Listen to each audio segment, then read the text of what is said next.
ನಿಮ್ಮ ನಾಯಕ ರಾಹುಲ್ ಗಾಂಧಿ ಅವರು UEMನ ಸೋಲನ್ನು ಒಪ್ಕೊಳ್ಳೋಕೆ ಆಗ್ತಿಲ್ಲ ಅಂತ ಹೇಳ್ತಾರೆ. ಮಹಾರಾಷ್ಟ್ರದ ಸೋಲು ಅದು UEM ಪರಿಣಾಮ ಅಂತ ಹೇಳಿದ್ರೆ, ಹಾಗಾಗಿ UEM ಬೇಕ ಬೇಡ ಅಂತಾಗಿ ಚರ್ಚೆ ಆಗ್ತಿರ್ತಕ್ಕಂಥದ್ದು. UEM ವಿರುದ್ಧ ಈಗ ಆರಂಭಿಕ ಹೋರಾಟವನ್ನು ಮಾಡ್ತಿದ್ದೀರಾ. ಈ ಮಹಾ ಅಧಿವೇಶನದಿಂದ UEM ಹೋರಾಟದ ಆದಿಯನ್ನು ಆರಂಭಿಸ್ತೀರಾ? ನಾನು ಅದನ್ನು ಈಗ ಚರ್ಚೆ ಮಾಡೋಕ್ಕೆ ನಾನು ಹೋಗುವುದಿಲ್ಲ. ಎಲೆಕ್ಷನ್ ವಿಚಾರ ಮುಖ್ಯ ಅಲ್ಲ. ಈಗ ಈ ಟೈಮ್ ಈ ದೇಶದ ಬಡ ಜನತೆಗೆ, ಈ ದೇಶದ ಯುವಕರಿಗೆ, ಈ ದೇಶದ ಜಾತ್ಯತೀತ ತತ್ವ ಯಾವ ರೀತಿ ಉಳಿಸ್ಕೊಂಡು ಸಂವಿಧಾನವನ್ನು ರಕ್ಷಣೆ ಮಾಡಬೇಕು ಅನ್ನೋದು ನಮ್ಮ ಚಿಂತನೆ. ಇವತ್ತು ಬಾಬಾ ಸಾಹೇಬ್ ಅಂಬೇಡ್ಕರ್ ಅವರು ನೋಡಿ ಎಂಥ ಮಾತುಗಳು ಬಂತು ನಮ್ಮ ಹೋಮ್ ಮಿನಿಸ್ಟರ್ ಹತ್ರ. ಅವ್ರು ಭಾಳ ದೊಡ್ಡ ಸ್ಥಾನದಲ್ಲಿದ್ದಾರೆ, ಬೇರೆ ವಿಚಾರ. ಇಡೀ ಎಲ್ಲ ದೇವರು ಪುತ್ಥಳಿಗಳನ್ನು ನಾವು ನೋಡಿದ್ದೇವೆ. ಇಡೀ ದೇಶದ ಉದ್ದಗಲಕ್ಕೂ ಕೂಡ ಬಾಬಾ ಸಾಹೇಬ್ ಅಂಬೇಡ್ಕರ್ ಅವರ ಪುತ್ಥಳಿ ಇರೋಷ್ಟು ಇಡೀ ಪ್ರಪಂಚದಲ್ಲಿ ಯಾವ ಪುತ್ಥಳಿನೂ ಕೂಡ ಇಲ್ಲ. ನಾವು ಎಷ್ಟೋ ಧರ್ಮಗಳನ್ನು, ದೇವರುಗಳನ್ನು ಪೂಜೆ ಮಾಡ್ತೀವಿ. ನಮ್ಮಲ್ಲಿ ನೂರಾರು ದೇವರುಗಳಿದ್ದಾರೆ, ವಿವಿಧ ರೀತಿಯಲ್ಲಿ ಹೆಸರು ಕರಿತೇವೆ.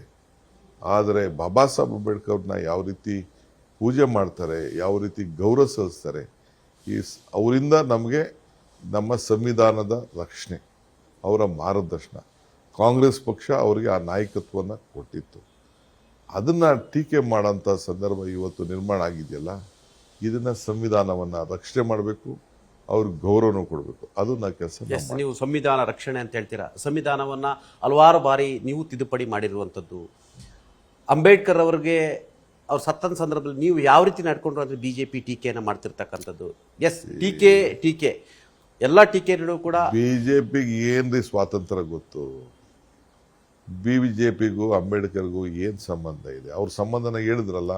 ಅಂಬೇಡ್ಕರ್ ಹೆಸರು 100 ಹೆಸರು ಹೇಳೋದ್ ಬದಲು ನೀವು ದೇವ್ರ ಹೆಸರು ಹೇಳಿದ್ರೆ ಮೇಲ್ಗಡೆ ಅಂದರೆ ಅಂಬೇಡ್ಕರ್ ಹೆಸರು. ಈಗ ಎಲ್ಲ ರಾಜಕಾರಣದಲ್ಲಿ ಅಧಿಕಾರ ಬಂದಿದೆಯಲ್ಲ, ಅಧಿಕಾರ ಎಲ್ಲರಿಗೂ ರಿಸರ್ವೇಷನ್ಗಳು ಬಂದಿದೆಯಲ್ಲ, ಅಂಬೇಡ್ಕರ್ದು ಇಲ್ಲ ಅಂದ್ರೆ ಬರ್ತಿತ್ತಾ?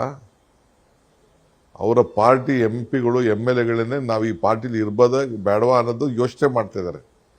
ಮುಂದಕ್ಕೆ ಒಂದು ದೊಡ್ಡ ಸಮಾಜ, ಎಲ್ಲ ವರ್ಗದ ಜನ ಆ ಪಕ್ಷದಲ್ಲಿ ಇರಬೇಕಾ ಬೇಡವಾ ಅನ್ನೋದನ್ನ ಬಹಳ ದೀರ್ಘವಾಗಿ ಆಲೋಚನೆ ಮಾಡ್ತಾರೆ. ಕನ್ನಡಿಗರ ಮೆಚ್ಚಿನ ನಿಮ್ಮ ನ್ಯೂಸ್ 18 ಕನ್ನಡ ಈಗ ವಾಟ್ಸ್ಆಪ್ನಲ್ಲಿಯೂ ಲಭ್ಯ. ಕರ್ನಾಟಕ ಮತ್ತು ದೇಶ ವಿದೇಶದ 360 ಡಿಗ್ರಿ ಸುದ್ದಿ ವಿವರವನ್ನ ನೀವು ನಿಮ್ಮ ಕೈ ಬೆರಳುಗಳಲ್ಲಿಯೇ ಪಡೆಯೋದಿಕ್ಕೆ ಈ QR ಕೋಡ್ ಅನ್ನ ಸ್ಕ್ಯಾನ್ ಮಾಡಿ. ನಮ್ಮ ಚಾನೆಲ್ ಅನ್ನ ಫಾಲೋ ಮಾಡಿ, ನೋಟಿಫಿಕೇಶನ್ ಆನ್ ಮಾಡಿ.